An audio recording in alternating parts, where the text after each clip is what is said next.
Iyanu, you're the God of some wonders. I've tasted of your power. Onise, Iyanu, you have shown me so much mercy, much more than I deserve.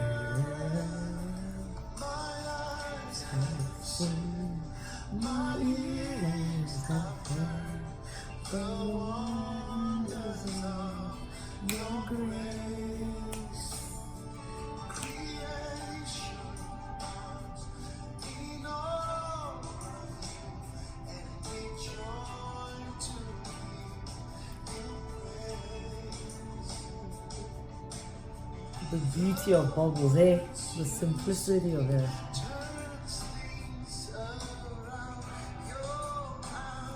This song has come through for me time and time over again. Through some really difficult, dark days. Yeah! Onise, Iyanu, you're God of awesome wonders. I've tasted of your power. Onise, Iyanu. If it were left to me, I would spend the next 5 minutes just singing along with Nathaniel Bassey and really just continuing to enjoy of the bounties of that song and what it means to me. Hello, how are you, my dear Ginger Soul? It's been a minute, it's been crazy busy, and guess what? I returned from Hajj. So isn't it ironic that one of the first things you're seeing from me right after Hajj incorporates gospel music. This is something that I'm going to talk about as I go on just sharing and connecting with you all. My beliefs, my vision, my mission, how I operate, how I live, how I look to others and encourage and wish and hope you would just let yourself go to the freedom of being you, to being your most deepest authentic self and connecting to the core of the soul of that being. It's really freedom when you get to engage yourself on a very personal level. Anyway, that said, my name is Amina. Hajia Amina Bajabiamila. Assalamu alaikum, Muslim brothers and sisters, and to the non-Muslims who understand this, shalom. Everything means peace and blessings unto you. Hello, everybody else who maybe those two greetings did not work for. So I kind of felt like I needed to connect and communicate with my audience on maybe a little bit of a deeper personal level that I haven't up until now. Again, my name is Amina Bajabiamila, for those who don't know me. I believe I'm a soulful connector. I'm one of those people who from a very young age, I apparently, according to older people, I spoke like an elderly person. I'm deep to the soul, to the core, and I operate with people on that same wavelength, and I kind of expect that back. But of course, growing up, going into the real world, you come to start recognizing that we A, aren't all the same, and B, as life happens, we lose a little bit of our connection to soul. And in the loss of that connection, we kind of just start to live quite haphazardly. And 9 out of 10 times, it takes maybe a mishap of some sort to reconnect us back to soul. I'm guilty, as my favorite coach and personal development guru, Lisa Nichols, would say, Yana, you are not alone. You know, it's like one hand up, two hands up, if you can relate. As we grow up and we lose bits and pieces of self, we kind of just take on life on a humdrum manner. And then something happens and it sort of connects us back to soul. It jerks us back to that person that we really are deep down inside that we've just lost track of.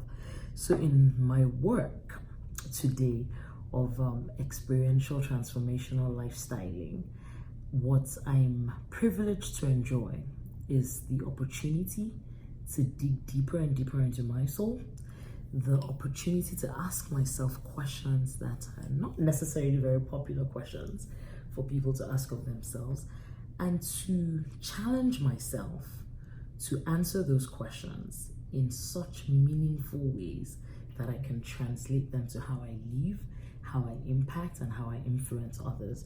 So the work that I do primarily just involves that. You know, I work with clients one-on-one, I do group sessions, and I host edutainment events, which I'll talk more about over time. Transformational lifestyling, I believe I coined that up for myself, and it works well. You know, as to transformational coach or you know, lifestyle coach, because there's so much more that we do beyond coaching. Yes, I do coach. Yes, I'm certified to coach. Yes, I train. Yes, I speak publicly. But I really believe the core of the strength in what I do is in reaching deep into my soul and connecting with you on that level, and encouraging you to connect with yourself and with others on that level. I mean, if it comes to qualifications and all whatnot, people like to hear those things because it helps them trust more in the person. I come with over 20 years experience in marketing communications, brand management, hospitality management, initially sort of informally the hospitality side, and then eventually, as most know, I ran a restaurant for 3 years, lost that abruptly, and I will say that is probably when I had to take a deep look on the inside and say, okay, now what next? And not only what next, how do I make it have meaning to way beyond myself? Another one of the leaders in public personal development that I trust and look up to quite a lot, John Maxwell, will say, what are you doing to grow yourself? Okay, now we've answered that. What are you doing to grow others? So over the last few years, I've spent a lot of time in, I'll say, classrooms, even though sometimes it's been more of like fun engagement, just learning more on the journey of teaching myself, growing myself, and helping to grow others. I was thinking, you know, the other day how lemons, when handed to you, can go either way. In my case, I took my lemons and I made, you got it, spicy, sizzling, savory, refreshing, delicious gingerade. And I am still on that ginger tip. My business name is Ginger by Amina. My restaurant was Ginger Tapas and Grill. And over the loss of the business into beginning to do other activities, I have created a Ginger Soul lifestyle platform. And you will see and hear me often talk about the Ginger Soul woman. And I do that because, you know, I spell my woman with a parenthesis before the W and after the O. While I'm primarily speaking to women, I know that the messages that I put out there also impact men. But I also want to draw attention to the wo before the man, as we women, in my opinion, you know, we carry on so much, we hold so much, we're responsible for so much. So I really want to give honor and respect to my women folk. My key mission is really to help you connect, transform, and grow. And we need this to be perpetual, holistic, and sustainable. And the only way we're going to be able to get there is to begin to have paradigm shifts.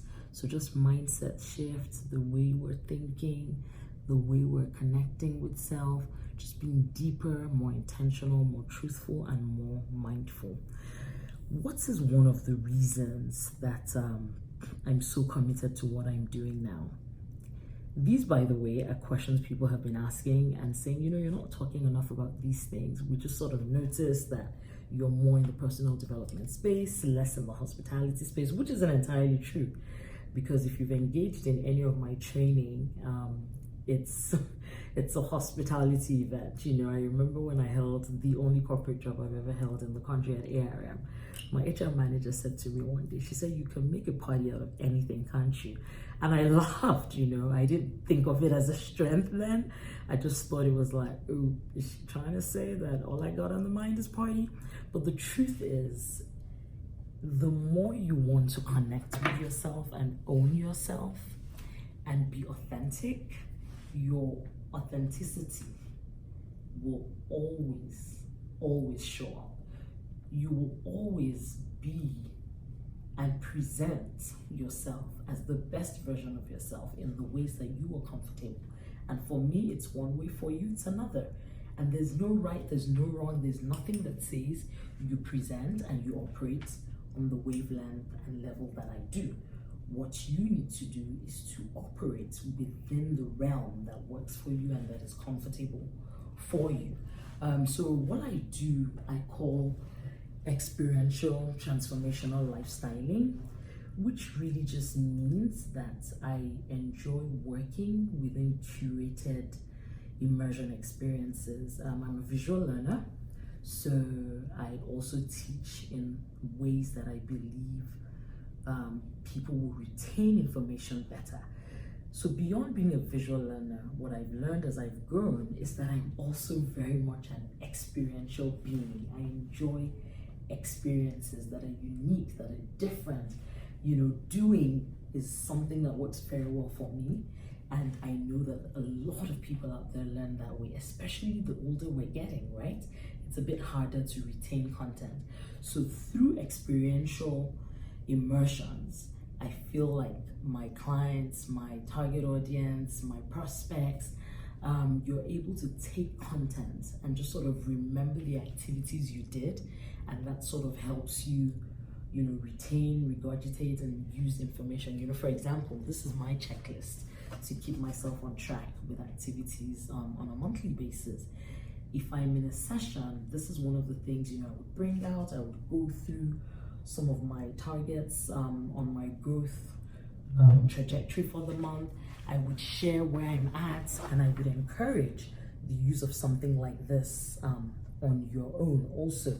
That's just a really small example. I mean, there's just so many activities that we dive into before we ever even go into content on my platforms. You might have been hearing me say or seeing me write a lot in my posts about the power of one, the power of one, the power of one. A lot of people have been asking me about that.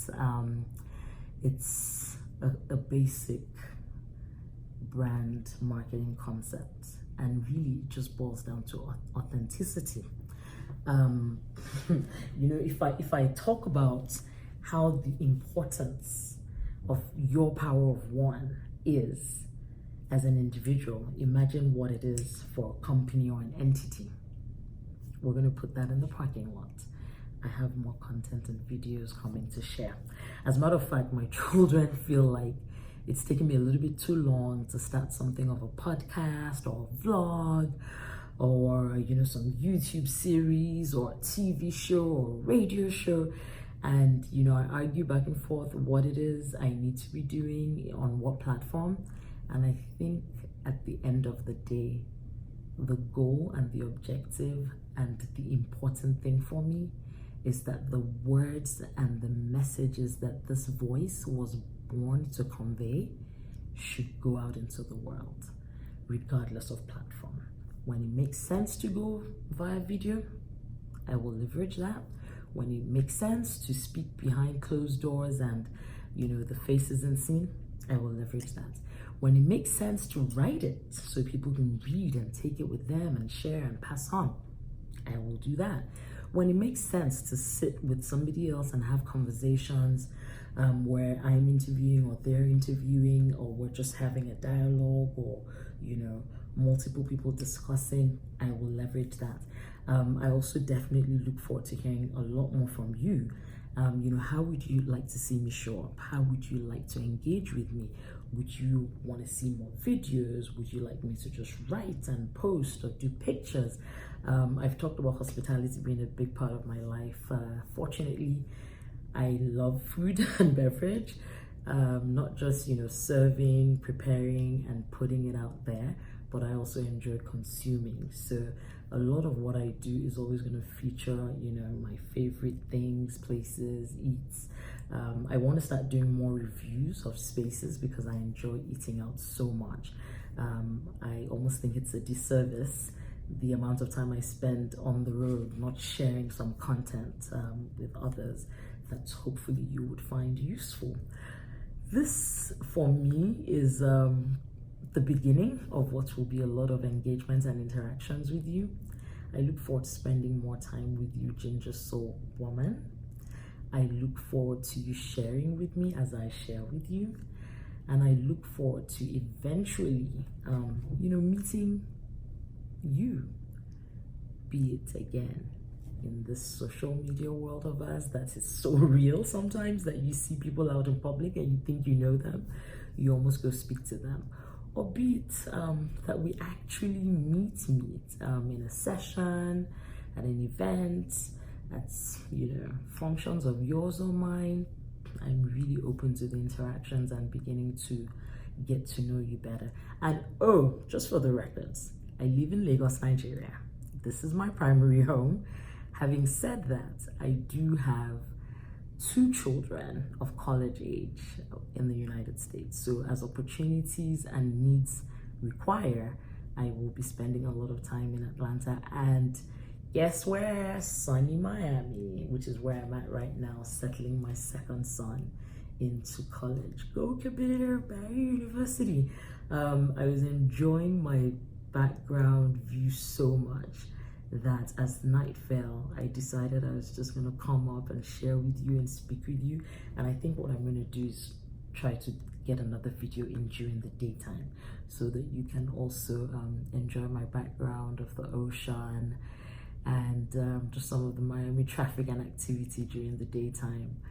Having said that, I look forward to talking to you more. I look forward to engaging, learning, sharing, and really just interacting. Let's keep the media social. It's got to be a conversation. I don't want to come and speak in front of a camera, which is kind of really weird when there's nobody there, but I know you're out there, and I know this message is for you, and more to come will be for you. But in the meantime, stay in touch. Let's keep talking. I really, really am grateful for the audience and the time that you give me at any time that you give it to me. Bless and go break a leg, Ginger Soul Woman.